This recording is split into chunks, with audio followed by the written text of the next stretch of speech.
안녕하세요. 오늘 저희가 함께 살펴볼 자료들, 바로 많은 분들이 궁금해하시는 펀드와 ETF에 대한 이야기입니다.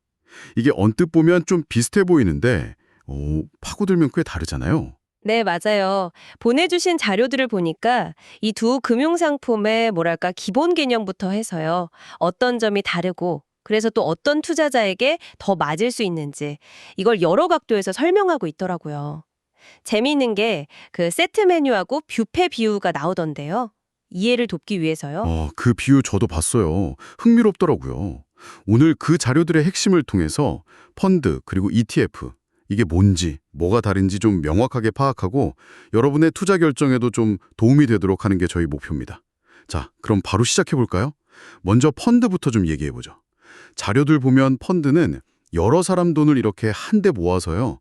금융 전문가, 그러니까 펀드 매니저가 대신 굴려주는 상품, 이렇게 정의되어 있네요. 네, 한 자료에서 이걸 딱 김치찌개 세트 메뉴라고 비유한 게 인상 깊었어요. 투자자가 직접 뭐 주식이나 채권 이런 재료를 막 고르고 살 필요 없이 전문가가 딱 만들어 놓은, 구성해 놓은 그런 투자 메뉴를 고르는 방식이라는 거죠. 아, 그렇군요. 약간 감찬식처럼? 그렇죠. 구매는 보통 은행이나 증권사 창구, 아니면 뭐 요즘은 온라인으로도 많이 하고요. 가격은 하루에 딱 한 번, 장 마감하고 나서 나오는 그 기준가로 정해집니다. 음, 전문가한테 맡기니까 편할 수도 있겠지만 그만큼 또 누구한테 맡기느냐, 그러니까 펀드 매니저 역량에 따라 성과가 크게 달라지겠네요. 바로 그 점이죠.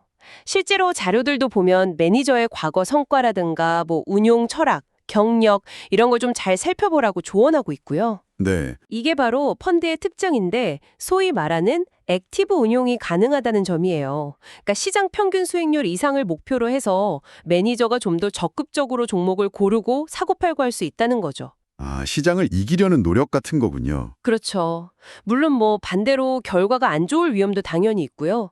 그리고 뭐 투자 대상 따라서 주식형, 채권형, 혼합형 이렇게 나누기도 하고요. 근데 이제 비용 얘기를 안 할 수가 없는데 자료들 보니까 판매 수수료도 있고 또 운용 보수도 있고 합치면 뭐 연간 2, 3% 이상 되는 경우도 꽤 있다면서요? 뒤에 나올 ETF랑 비교하면 확실히 좀 높은 편이네요. 네, 맞습니다. 이 비용이 생각보다 중요해요.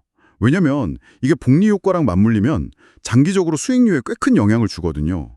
절대 그냥 넘길 부분은 아니죠. 네, 비용은 정말 꼼꼼히 따져봐야겠어요. 그럼 이제 ETF로 넘어가 볼까요? ETF는 펀드랑 그럼 뭐가 다를까요? 상장 지수 펀드의 약자라고 하던데 이름 그대로 펀드를 주식처럼 거래소에 올려서 사고 팔 수 있게 만들었다 이거죠? 네, 정확합니다.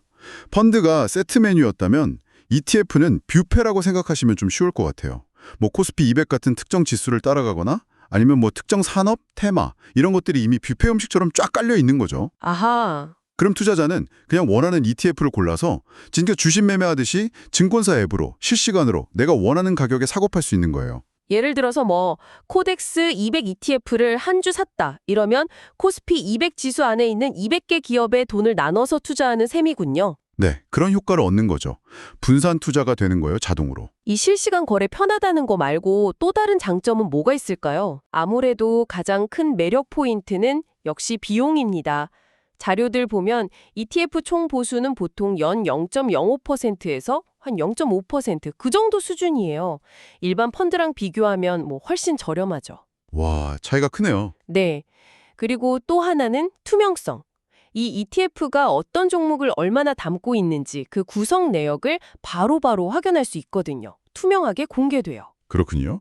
비용 저렴하고 투명하고 거래 편하고. 근데 아까 주로 지수를 추종하는 패시브 운용이 많다고 하셨잖아요. 이건 어떤 의미죠? 패시브 운용은 말 그대로 시장 평균 수익률을 따라가는 걸 목표로 해요.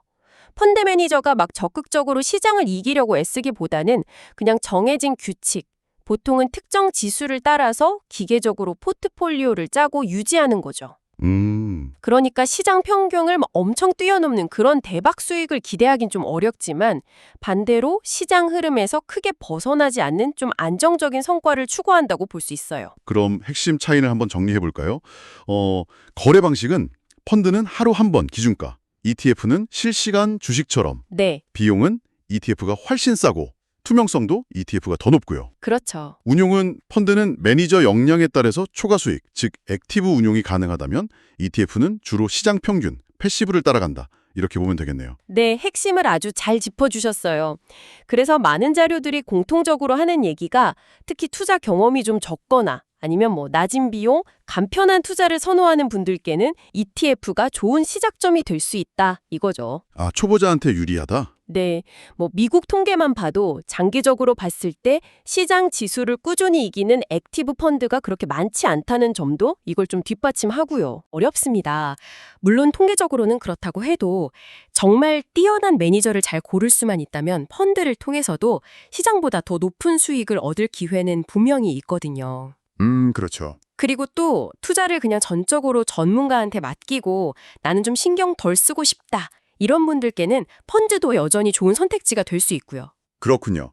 오늘 자료들을 쭉 보니까 펀드는 역시 전문가의 선택과 운용, 여기에 좀 강점이 있고 ETF는 저비용, 시장 추종, 그리고 거래 편의성, 이쪽에 강점이 있다는 걸 알 수 있었네요.